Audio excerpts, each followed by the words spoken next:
Hello everyone. The main goal of this video is to help you get started with the group project. Up to this point, we've done quite a bit of work. I send you some invites to join our Slack communication channel. I also send you invites to join your team Trello board. I also ask you to form a team. So it looks like we're done with all those tasks. So thank you very much for keeping up, for following my instructions. I really appreciate it. So now we are ready to start actual group work, and I'm hoping that we can start it this week. And once again, this is the main purpose of this video, to help you get started working as a team on your group project. Let me summarize briefly the essence of this project for you once again, although all this information can be found in the syllabus as well. So as a part of this project, you will work as a team, as a group, and the main goal, the main deliverable for your team is to deliver a strategic information systems plan for real organization. Now, when I say real organization, it means it cannot be something imaginary, okay? Although if you run out of ideas for real organization, maybe you can create a business strategic information system plan for a startup, a company that you're envisioning. But I don't think that will be an easier route, because in that case you'll have to create everything from scratch, so you won't be able to, I guess, learn anything from an actual company. And I would imagine that this will take quite a bit of time to create everything from scratch. So that's why I recommend that you create your strategic information systems plan for a real organization. By the way, this can be any organization you would like. It can be a for-profit organization like a corporation. It can be a non-profit organization. It can be private, public. In the past, my students did a project for a church, right? So it could be something like that.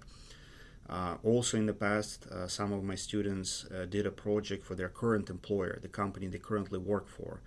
And I like both. I like both options, both ideas. If you're doing something for a local non-profit organization, then you're being, I guess, a valuable member of the community. You're contributing something valuable to those organizations that do not necessarily have the funds to hire somebody with your expertise in IT and business and management. So I like that. I also like when you're doing something for your current employer, because it means you'll be integrating your studies with your actual work, and again, your employer will benefit from that.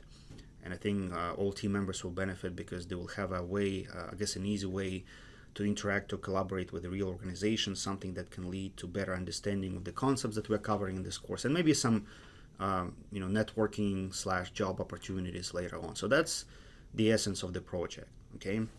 Now, to get yourself up to speed with all the details and requirements and processes in relation to this project, you'll have to cover several modules in Canvas, and I'll talk about those modules in a minute. You will also have to become comfortable with some of the tools that we'll be using for coordinating group work, such as Slack and Trello.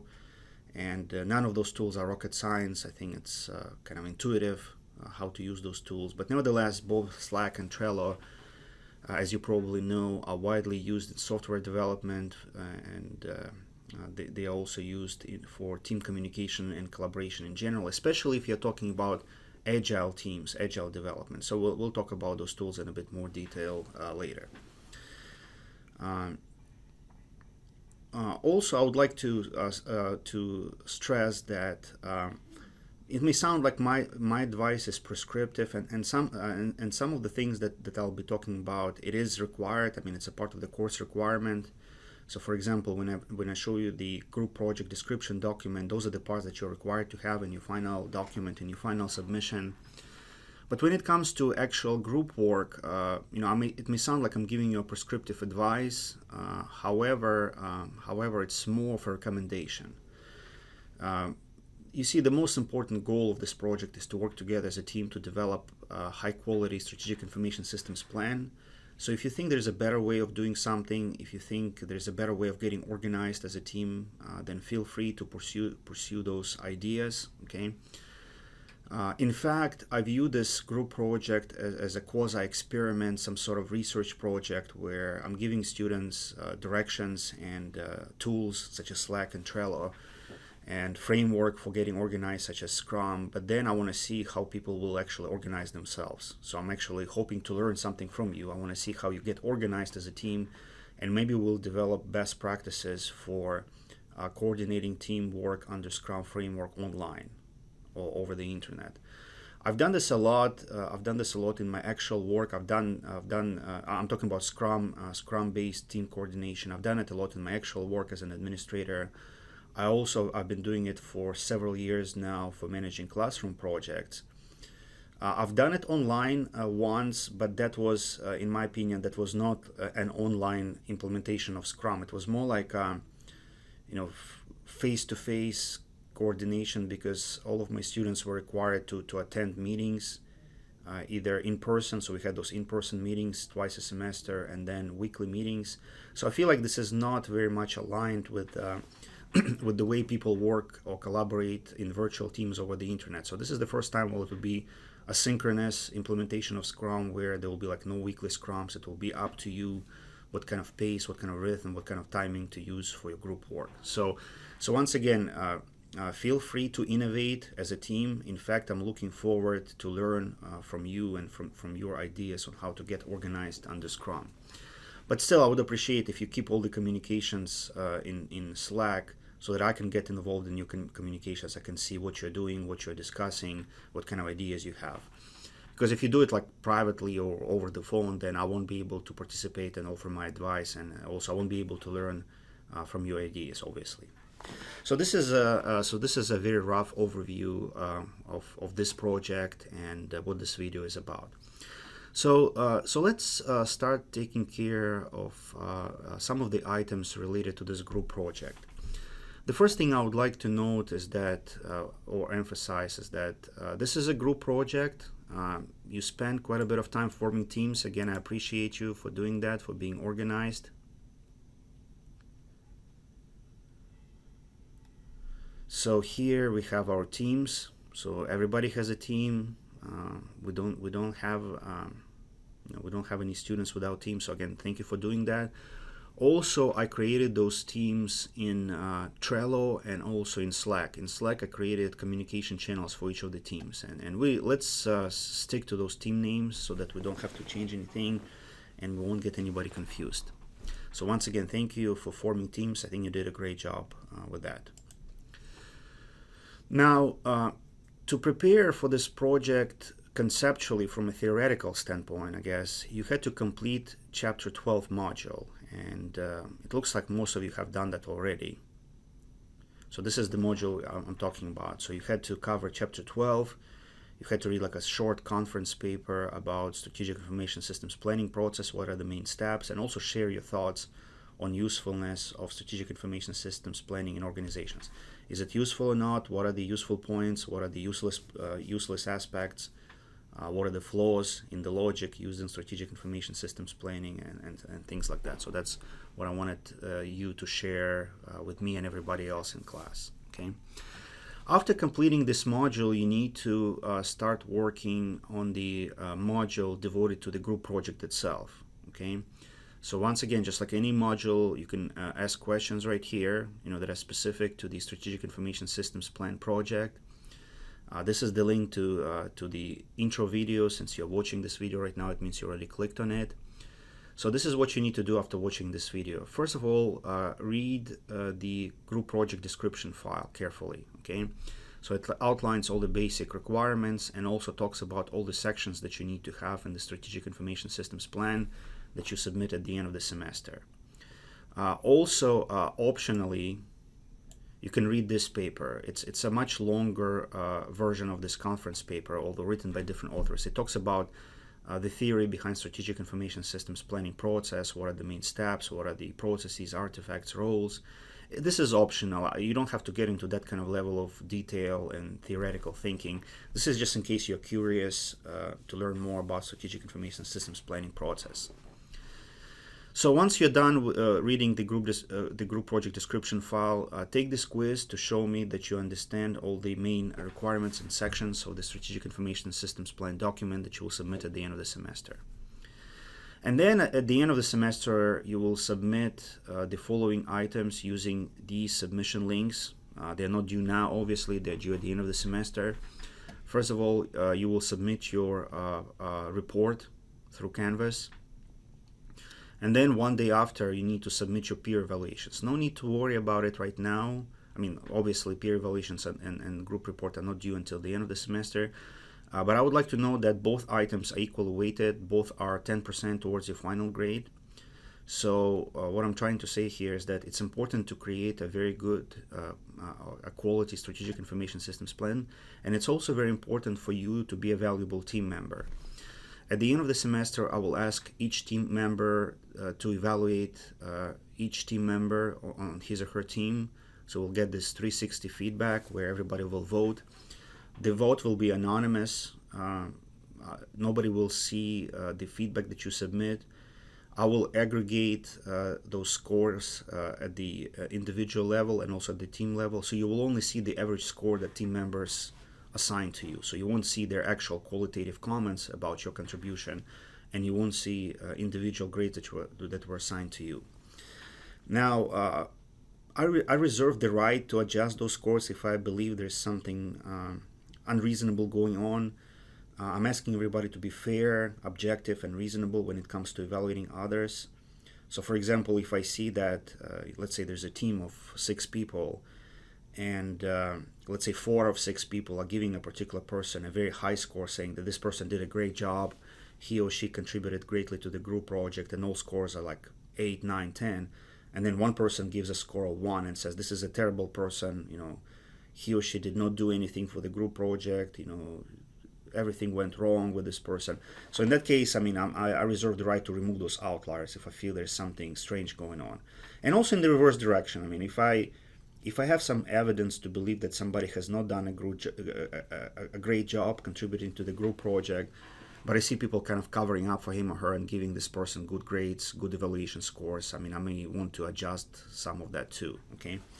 Or if you give unusually high score to yourself, I may also deal with that. Of course, we as humans, we value our work, our own contribution more than work and contribution of others. We don't see it as well.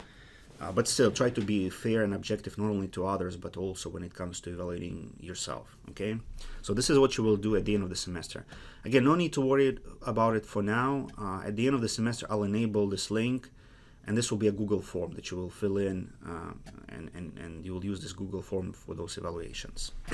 So this is the first module you need to cover. The second module that you need to cover is the so-called Scrum module. Scrum is an agile product development, project management, team management framework. I would say it's #1 framework for managing teams when it comes to software development. So I think everybody in the software industry needs to know what Scrum is. Now, Scrum itself, it's not hard to understand intellectually. As Jeff Sutherland says, you can learn about Scrum in 5 minutes, but sometimes it takes a lifetime to learn how to practice it properly. So there's nothing mind-blowing about this framework. In fact, I think it's very much common sense, and that's its strength. It doesn't give you like those esoteric ideas that do not work in practice. It gives you like a very basic way of getting organized as a team, for also a way to collaborate and communicate in relation to product development. So that's why it works, because it's simple and it's common sense, in my opinion. Okay, so we'll be using a very modified version of Scrum to manage your own group work. So obviously we're not going to practice all the processes prescribed by Scrum framework. We're not going to have all the artifacts, just some major elements. And again, I would like to give you this freedom to first of all learn about Scrum and then find the best way to adapt it for your own project, for your own teamwork. Okay, so as a first step, watch these 2 videos from YouTube. The first one is a speech by Jeff Sutherland, one of the creators of Scrum.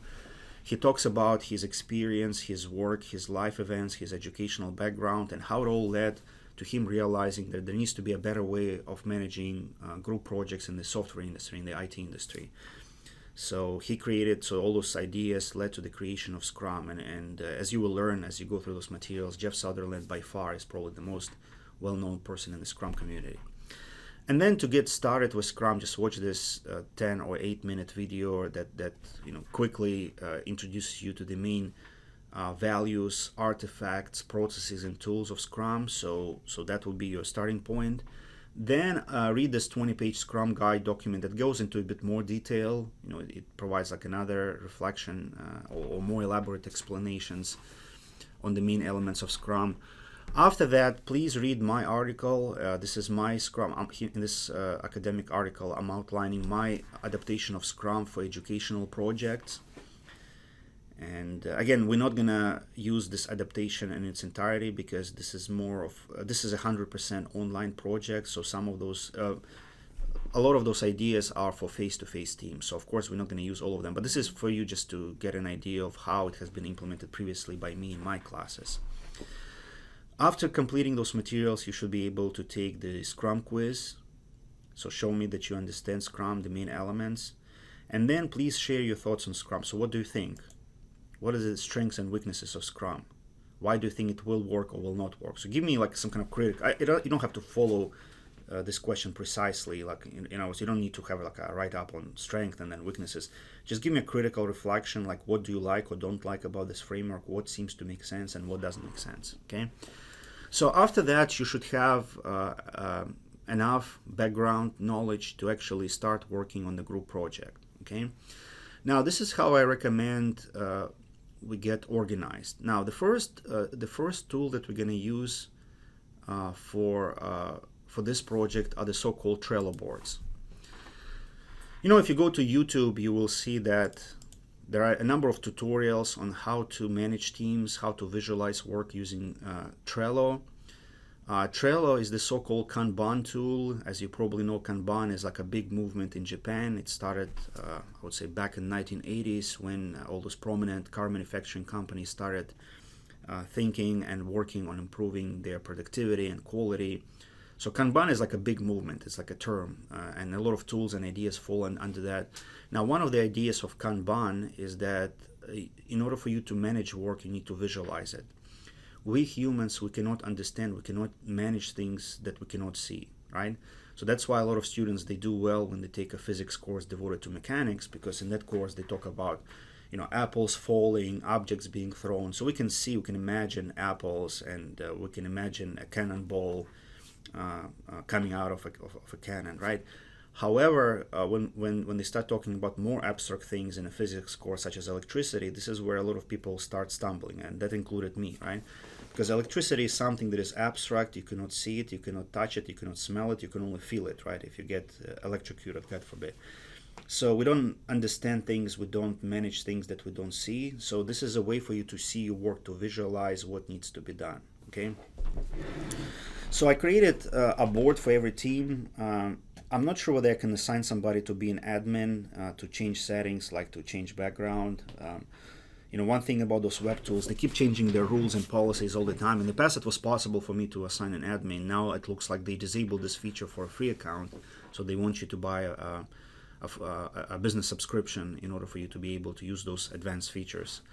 So we will leave it out for now. If you want any kind of modifications to the settings, if I cannot assign you as one of the team members as an admin, then let me know, I will change it, okay? But I try to select a background that reflects your team name, except Kappa. I couldn't find anything reflective of that, so I just put this nice photo of a stream in a phone.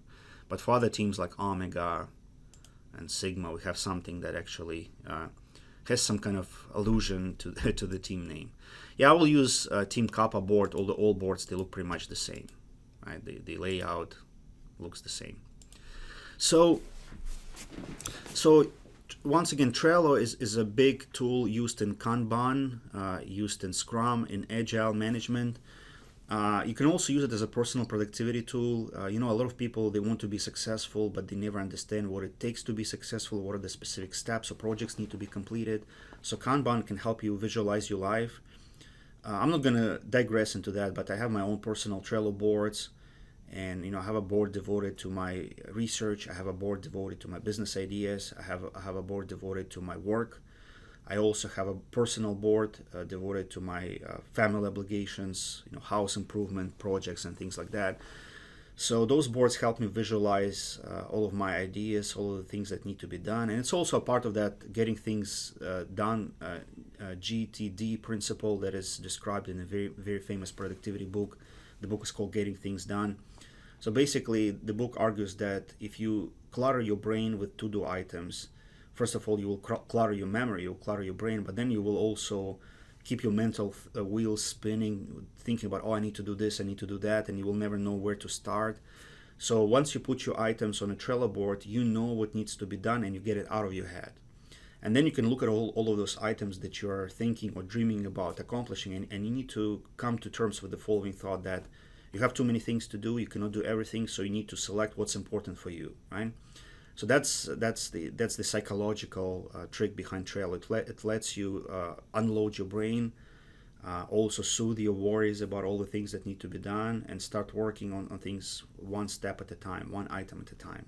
Otherwise, you'll be worrying about all those things that need to be done, and you'll never get started with anything. So that's the psychological interpretation of how Trello boards work. Again, very widely used tool in software engineering, and also for managing teams of all types, of all sizes. So I kind of did a lot of work for you already. So I broke down the project for you into steps. So each step, each work item is called a card, so we'll be calling them cards.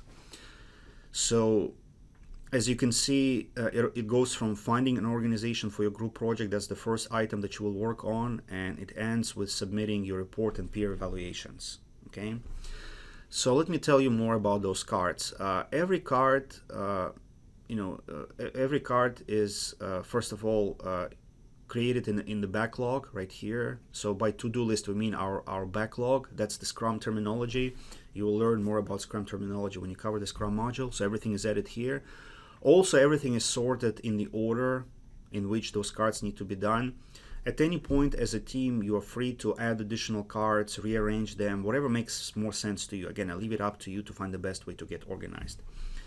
Another advice that I give for you is that when you assign a card to somebody, okay, just assign it to one specific person. Now, when you assign somebody to be in charge of a particular card, okay, it doesn't mean that this person will be working alone. This person is free to collaborate, to communicate, to ask for assistance from other team members. What we mean by assigning one person is that ultimately this person is responsible for that card. You know, in my work as a manager, I know that if you don't assign somebody specific to a specific task, quite often you will find that nothing will ever get done. You know, that's the human nature. We assume that other people will do it, or you know, some people hope to write somebody's back, hoping that they will not have to participate. So it creates like this confusion and false assumptions. So assign somebody specific for every card. However, you need to understand that team collaboration is required to get a lot of those things done. Okay, so for example, whoever is working on organizational goals have to collaborate with the person that is working on goals and objective for the IS organization, because these two sets of goals need to be aligned, just as the project description document says. So once again, assign one person, but allow people, in fact, this is required that you collaborate as a team to get the whole thing done, okay? Now, the reason I assign everybody to this first card is just to get the discussion going. I'm not sure who should be specifically responsible for finding an organization.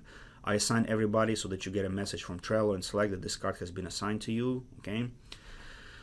So that you get the discussion started. Also, for every card, I'm putting an estimate how long it will take, so that you have an idea of kind of work hours remaining. So 1 hour means it will probably require one person 1 hour of work to get this done. Although it can be, you know, more or less than that. You don't have to be precise about those estimates. So for example, if you think something will take 15 minutes, just put 1 hour, okay?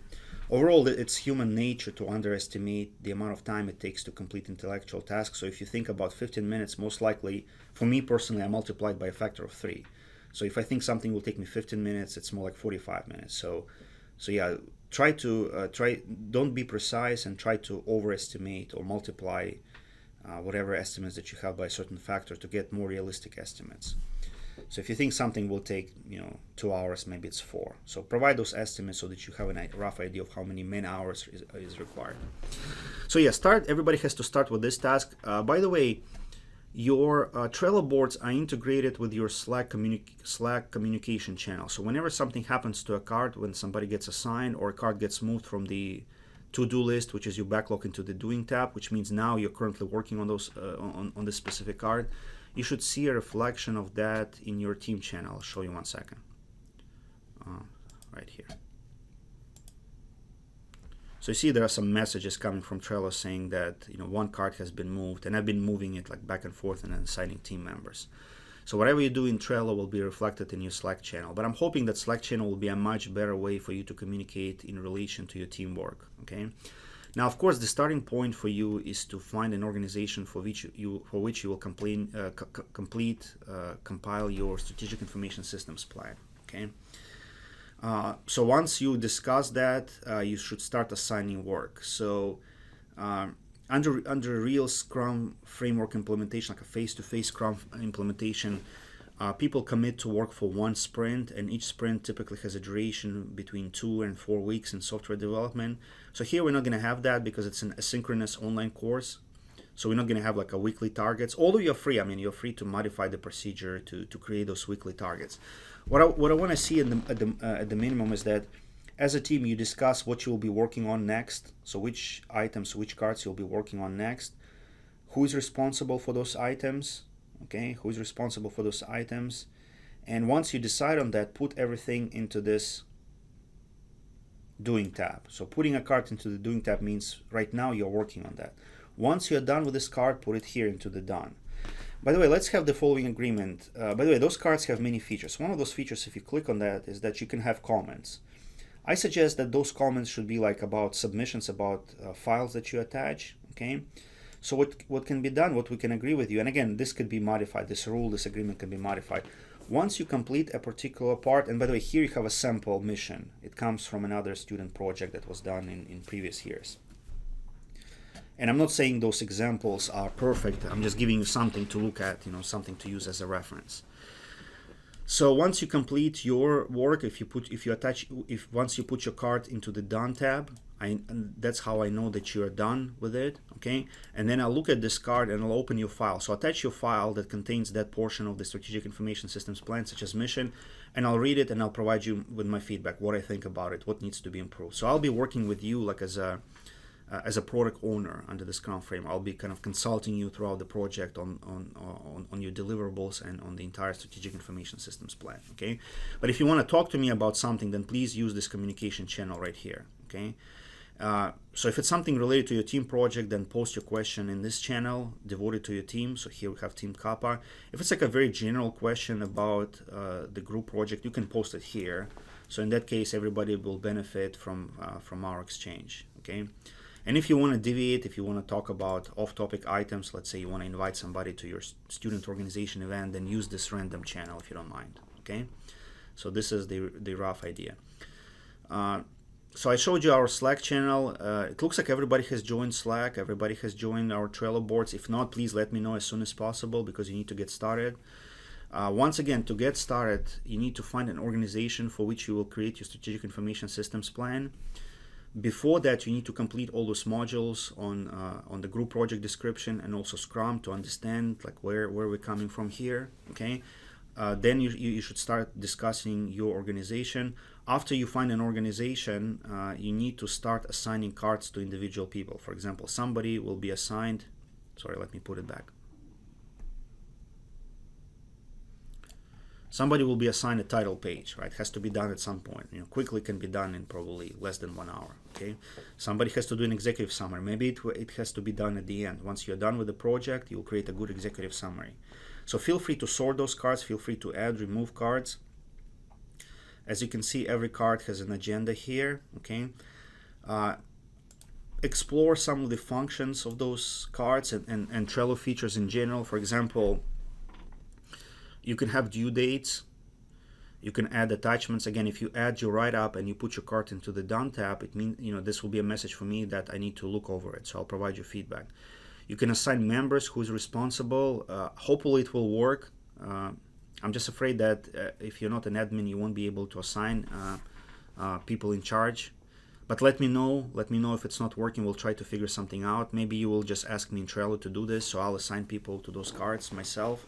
Although I hope that you can assign team members on your own. Okay, so somebody needs to be responsible for a particular card. Again, you can add a checklist. A checklist means you break down this card into specific sub-steps or sub-items. So you're free to use it. You're not required to use it. So explore all those additional features. There are some tutorials on YouTube. What people do sometimes very interesting things with Trello. They organize their entire corporations, their personal lives, their artistic project with the help of Trello. So I think it's a very powerful, widely used tool for personal and team productivity. So I encourage you to explore all those features. But once again, to get started, you need to find an organization and you need to assign the first batch of cards to every team member. So every team member needs to have something to work on. Okay. Once again, use Slack channel for communication. I'll be visiting Slack. I'll be looking at your communications. Maybe I'll be intervening if you don't mind once in a while and giving you my answers, my comments on things. Once again, I would like to remind you that I also view it as a research project. I hope that you can, as a team, you can find the best ways, the best practices for getting organized under Scrum using Trello and using Slack. So I'm looking forward to learn from you. Just keep the communication, please, in the Slack channel so I can see what you're thinking, and maybe I'll brainstorm with you. Maybe I'll also give you some ideas. Okay. So once again, thank you for watching this video. Get started with your group work. I'm always here to help you if you have any questions. So best of luck. I hope it turns out a valuable and also pleasant experience for you. I'm hoping that you will learn quite a bit from your team members, from their knowledge, from their interactions. I also hope you learn something valuable about strategic information systems planning. And most importantly, I hope you learn a lot of practical skills and practical insights into project management and teamwork, because that's what this project is largely about. So thank you for listening.